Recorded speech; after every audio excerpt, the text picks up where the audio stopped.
你好，我是阿力。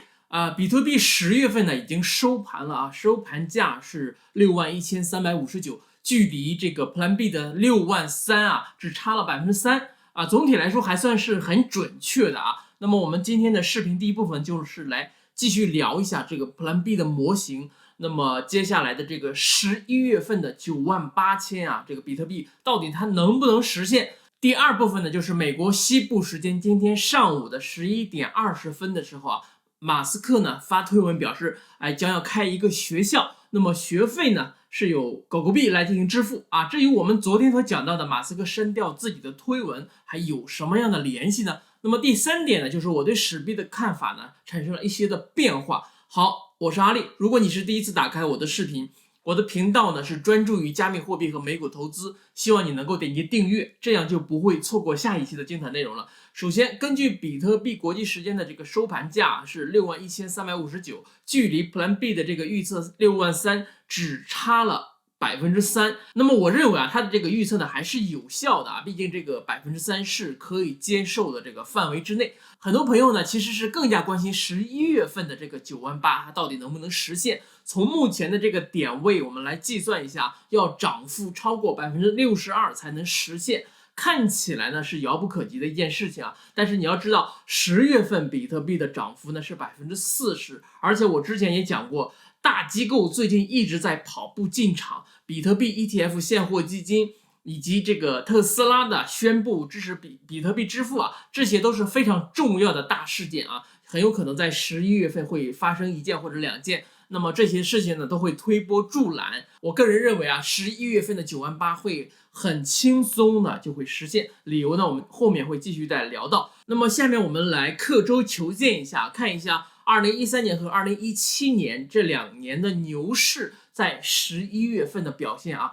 那么2013年11月份的涨幅高达450%，而很多人呢认为今年是跟2013年是很像，是一个双头的大牛市。那么2017年的11月份，比特币的涨幅呢是50%啊，所以说从这个刻舟求剑的这个角度来看呢，整个的11月份还是非常非常值得期待的啊。而且呢，这一个月呢是非常关键的一个月啊。但是大家有一点要记住啊，那么目前的未平仓合约数呢，已经是接近了历史的新高。大家来看这张图片啊，目前为止全网比特币未平仓合约数呢是245亿美元啊。赌徒们呢跟比特币这个 holder 们，它是一样的心态啊，都是看多这个市场，所以必要的时候啊。巨幅的插针也是非常非常必要的啊。那么我这里用了巨幅，它的震动振幅要超过以往的时候啊。那么主力庄家呢会把这些合约的这些钱呢，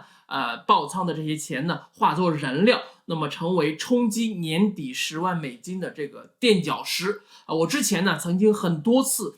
在视频里告诉大家，一定要远离合约，因为你的合约在庄家和交易所的面前呢，无异于就是裸奔，那么人家是看得一清二楚的。所以为了你能够在这个市场继续能够活下去啊，一定不要碰合约。那么不要觉得你自己呢技高一筹，你跟别人不一样啊，别人爆仓你不爆仓，这是不可能的啊。而且呢，你要算一下，整体计算一下。你到底是亏钱的还是赚钱的？那么算完之后呢，你一定会恍然大悟的。那么我们接着来聊这个 Plan B 的这个模型啊。众所周知 ，Plan B 已经是名声大噪了。那么在后半场的这个牛市中啊，也是给了很多人的这些心理支撑。那么主力庄家呢也是非常清楚这一点的，会利用这个 Plan B 的模型以及舆论的力量啊，以及这个大家在各个平台啊、各个社区讨论的这些热点啊、这些这个关注度啊，会和小散们齐心协力，一起把比特币推向高位。然后呢，这个时候主流媒体会进行关注啊，那么庄家呢再会继续利用主流媒体的新闻报道，以及一些伪专家们对比特币更高的期望值啊。比如说我们这一次看到10万到15万美元，那么出来一些专家啊，大嘴巴就说，哎呦，这一次牛市能到20万美金啊，所以说不要卖。到那一天的时候啊，这些这个庄家呢就会把筹码扔出去了，就完成了一次完美的收割。所以说这个到那时候一个大周期呢就基本走完了。那么综上所述吧，这次牛市的高点呢可能会出乎所有人的预料所以说9.8万呢，在本月11月呢，非常可能会实现。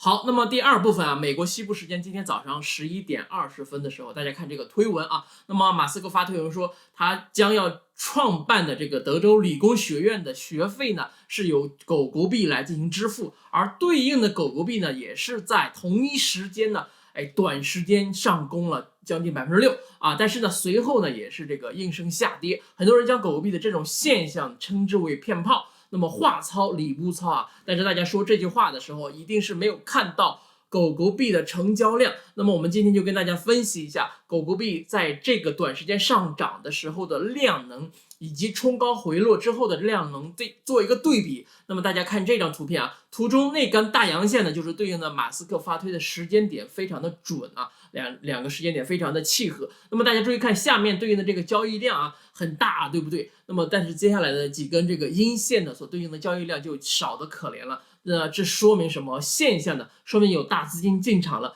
那么进场拉升之后，它就不动了。那么相信细心的朋友之前也发现了，狗狗币在前面2周都在做同样的事情，资金进场然后躺平，那么让害怕的散户们啊跑出去一些。如此反复几次之后呢，大家就形成条件反射了。那么大家就想当然的认为啊，主力拉盘呢就要跑了，或者是有人干脆就做波段了。拉升的时候卖出，等回调的时候再接回来。那么这种操作思路呢是没有任何问题的啊，但是呢，我不建议你全仓进行这么操作啊，不然的话，总有一次你在拉升的时候被甩出局了，被甩下车了，然后呢，再也无法以更低的价格接回来了。那么最后不得不以更高的价格买回来，那么手里的币呢，相对来说就会越来越少啊，非常的不划算。那么我们昨天也说了，马斯克删掉了发的那一条推文啊，就是这个藏头诗，让大家买进这个狗狗币，他是为了告诉看懂的人进场吗？我认为是的啊。那么马斯克之前的这种骚操作呢，也是非常之多的，可以说是明牌喊单。那么大家想一下啊，一个连8字都没一撇的这个大学，就因为马斯克说，我支持学费啊，支持狗狗币支付，那么就能让这个资金进场。如果说这个像特斯拉这种有实力的公司啊，直接来一个宣布说我们也支持狗狗币支付了，那么那一天啊，一定是一个天大的利好啊，我们只能拭目以待了。好，那么我们接下来来聊节目的第3部分啊，我之前呢一直都是鄙视史币的，其实这种态度呢是不对的啊。那么有句话叫做存在即合理，你不能呢以自己的喜好来判断一个币有没有前途，能不能涨。但是呢，我自己还是有自己的原则呢。我还是那句话，就是坚决不会去碰这个币啊。那么让我对史币产生态度转变的是一条推文，我前几天看到的，忘记是谁写的了。大概意思呢，就是说应该以开放的心态呢看待这种热点币啊，诸如史币等等啊。那么这种热点币呢，带来了场外的更多的人进入币圈啊，让整个币圈的繁荣昌盛。那么这个观点呢，我个人也是经历过的啊。那么我就是因为狗狗币而进入了币圈，了解了币圈，从最开始只喜欢狗狗币，那么到现在呢，明白了比特币和以太坊的王者风范。但是呢，前提条件是啊，你得坚持不懈的去学习。假设我不学习的话呢，我到目前为止啊，还是只喜欢狗狗币。那么这1年以来，我也是经历了很多啊，上半场的这种大牛市。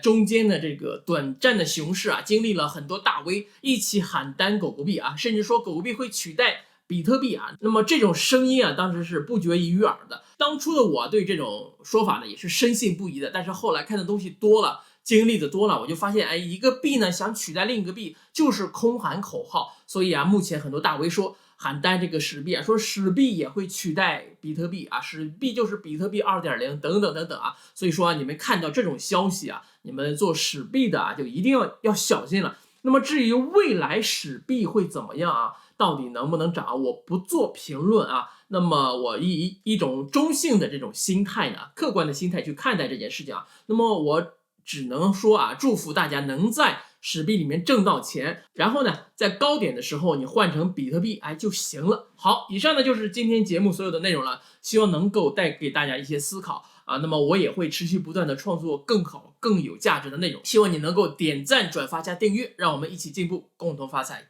Peace。